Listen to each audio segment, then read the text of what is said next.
All right, everybody. Good morning. Excuse me. Good morning to you all. Welcome to Family Morning Sessions with yours truly, DMP Speaks. I am glad to be in front of you on this morning, this wonderful Wednesday morning. How are you all doing on today? My goodness gracious, it's a great day. Why am I saying it's a great day? It's a great day to be alive. God is great. He's worthy and worthy to be praised. Can I just testify for a moment? It is so amazing. Even when you go through things, you're not going through those things by yourself. Even when you're dealing with some family issues, you're not dealing with those things by yourself. You have someone that loves you unconditionally. There is no conditions when it comes to God. So I am glad to be here on today, and I hope you and your family are doing well. So let me introduce myself properly. My name is David M. Pinkston, but I go by the name of DMP Speaks. I am a speaker, soon to be author. I am a board certified Christian counselor, but I am a personal development coach for families. I want to help develop your family in the best way. Why? Because that's what God intended. That's what He wants. He wants the family to be put back together. If you go from Genesis even to Revelations, there's a lot of things that's in the family that a lot of families go through. And I want to shine a light on an area that your teen and or young adult might be dealing with. It's a strong possibility they might be dealing with these things. And what we want to talk about on this morning is, and I want you to share this session with someone. The topic is how to address teen emotional stress or struggles, excuse me. How to address teen emotional struggles. I need you to share this. It's going to be heavy for a few minutes because this is something that is overlooked. We talk about mental health more, but I don't think we talk about mental health enough when it comes to the emotional stability of some of our kids. Some of our kids are really fighting every day. They're fighting in school, they're fighting at home, they're fighting in college and a university.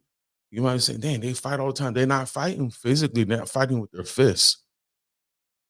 They're fighting with their minds. They're fighting with being who they are called to be and chosen to be. They're fighting against everything because it's not what you think. They're fighting so much emotional struggles. And sometimes when they're fighting emotional struggles, they start fighting with you.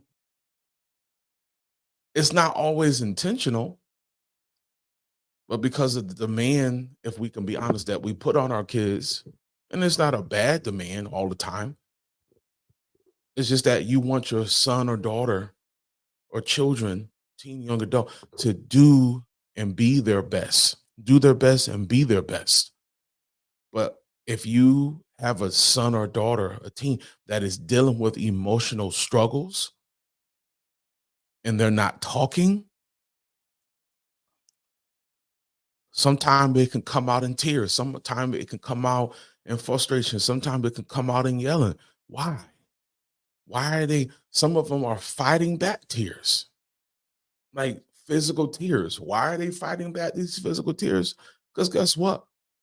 Number one, they're dealing with a lot of pain inside.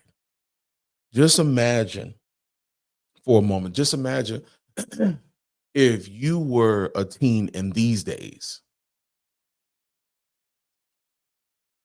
the pain to know you don't know who you are yet, the sorrow some of them feel because they're confused. And if they're not confused, they're trying to figure it out because there's a lot of confusion. A lot of times social media it's a blessing, but sometimes it can, if it's not used correctly, and if people are using it and abusing it, it can be very confusing because They'll tell you to be a certain way. They'll tell your child to be a certain way. And you're teaching them something else, something different, something that's going to help them. So you're fighting against that. They're fighting against the hatred of themselves. A lot of kids, a lot of youth that I work with, if I ask them, do you love yourself? You know what they'll say? They'll pause. They'll say, I guess I love myself.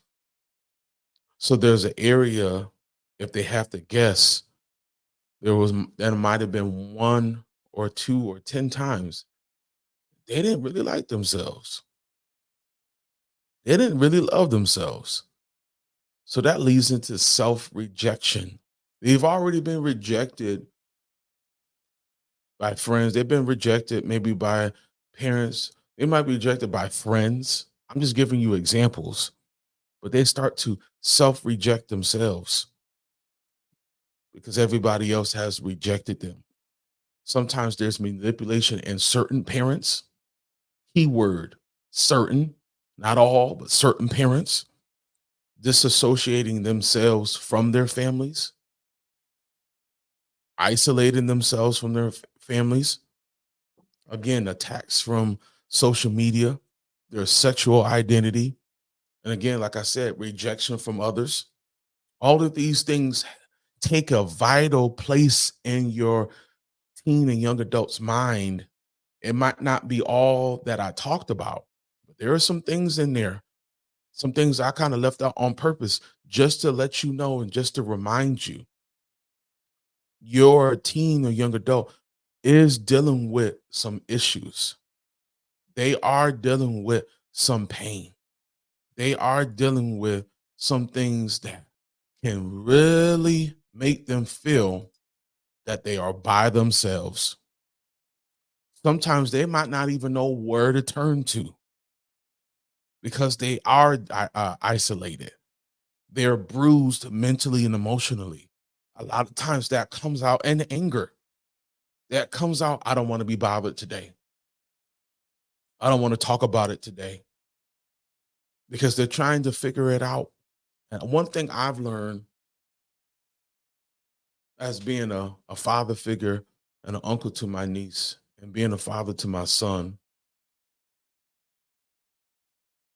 sometimes we can push unintentionally, but we can push our children so hard that we don't realize that we're placing so much pressure on them for our well-being.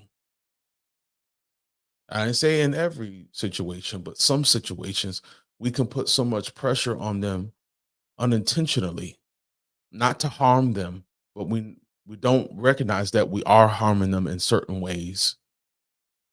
Because I can be honest, sometimes I can be very tough, especially on my son. I could be tough because I want him to be the man that he's supposed to be. But sometimes I do have to realize he's still a kid.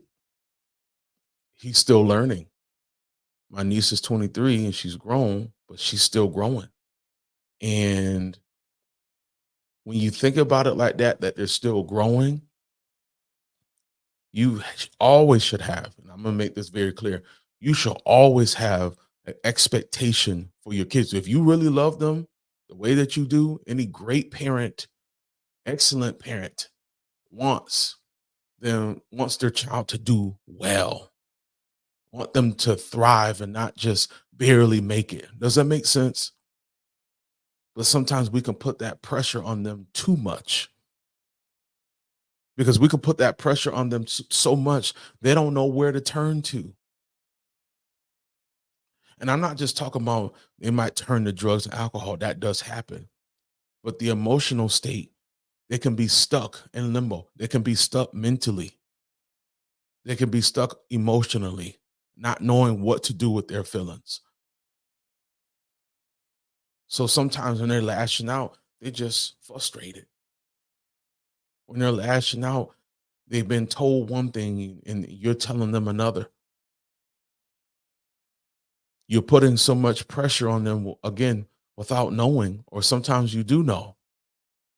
We have to be very careful with that. I haven't always made the best decisions when it came to the emotional stability of my son. Some of you have maybe not made the best decision when it comes to the emotional stability of your teen or young adult.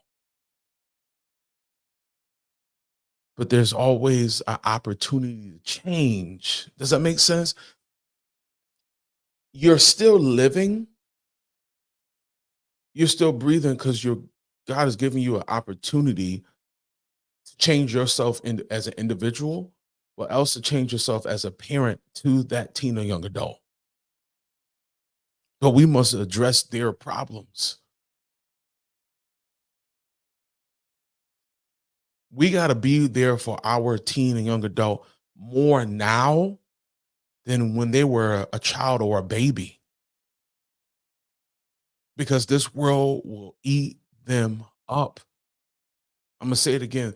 This world will eat them up if we don't instill the love and the compassion and the understanding, including I'm not leaving myself out. If we don't pay attention to these things, these emotional struggles, they're going to be an adult and they're going to still have these emotional struggles. That's why I'm talking about it today.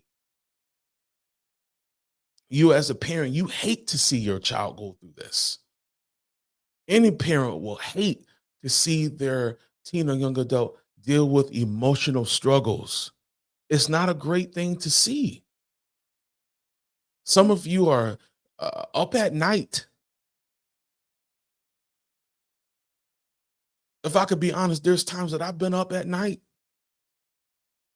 thinking about my son, making sure that he was good. Even when we made this transition to Georgia, if I could be honest and be a little vulnerable this morning, it was not easy for him. It was hard. He wasn't talking to us. And I'm gonna be honest, it hurt me deeply. Why did it hurt me? Because I know he was struggling, but I know I had to be strong. But in my personal time, in my personal prayer time, I said, Lord, that I might make the right decision. He's hurting right now. But I knew I had to stand on what God had told me for our family. And I'm starting to see the fruit. I'm starting to see the change. I'm starting to see the maturity in my son. I'm starting to see that this was God's intention. But I had to deal with the emotion that he was dealing with.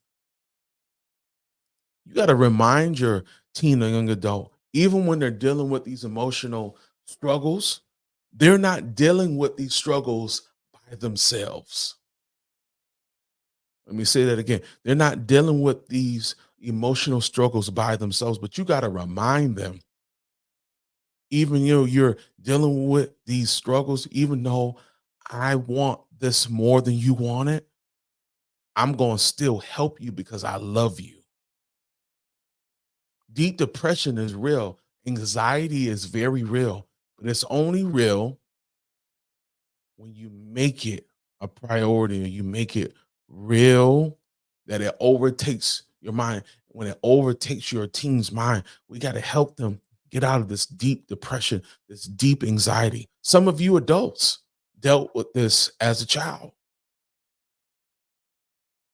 and it just has been manifested through the bloodline more than just a generational curse.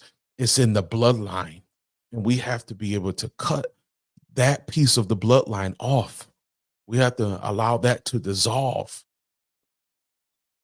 We don't want them to go and seek out help somewhere else. If your teen feel like you're not a safe place for them, let me say that again. If your teen feels like you're not a safe place for them, they're going to go find a safe place. And I'm telling you, as a parent, I constantly work on myself emotionally and spiritually. Am I a safe place for my son? Am I a safe place, excuse me, for my niece as her father figure and uncle? Am I a safe place? Parents, are you a safe place for your teen or young adult to talk about those things? Because you have to be. You have to be a safe place. See, being a parent and being a safe space is two different things. Why is it two different things? Well, let's be honest, there's a lot of parents out there, right? There's a lot of families out there, a lot of fathers and mothers. Well, each sometimes, yeah, I'm gonna put it just like I was trying to say it a different way. You can be a parent and not be a safe place, a safe space, excuse me, a safe place to talk, a safe place to let their hair down or their beard down, right? And you can still be their parent and still love them, but you might not be a safe place for them. And I do my best to be a safe place. Yes, I do so much thing. I always want to make sure that my son knows that he can come to me about anything. Even if I'm a little tough on him, I know I had to make an adjustment. I'm still making adjustments because I'm still learning and you're still learning, right? Not to be judgmental, to ridicule them. So I want to give you a few things I really want you to focus on how to address these things. If you're ready, say you're ready in the comments because I believe that this is going to help. And I'm going to be done. Now, again, share this message with someone. First thing is allow the team to be vulnerable. Hear them out. Stop talking all the time. One thing I had to learn and still learning. Stop talking all the time. Let them talk. Let them talk. Let them get it out.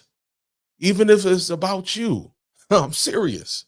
Let them talk. It's an uncomfortable place to be in, but let them talk. Because you know why? Vulnerability is a gift. I'll say it again, vulnerability from your teen, man, that's the best feeling. When my son tells me something, he might have told somebody else or he told me first. I'm not gonna lie, I don't tell him all the time, but internally inside, I'm like, "Dang, he told me." I appreciate that. That makes it makes me feel great. It does. It makes me feel rich because vulnerability is a gift. Number two is being engaged and not distracted. I'm telling you, sometimes, and I used to do this, when my son or my niece is talking, I would have this on my phone. I'm listening to them because I was trying to do everything else I was doing and trying to talk and trying to listen, excuse me. Sometimes this is good, but it can be a distraction. This phone can be a distraction. Sometimes it's just good to put it down, face it down the other way, and be engaged. I'm gonna look right into the camera this morning.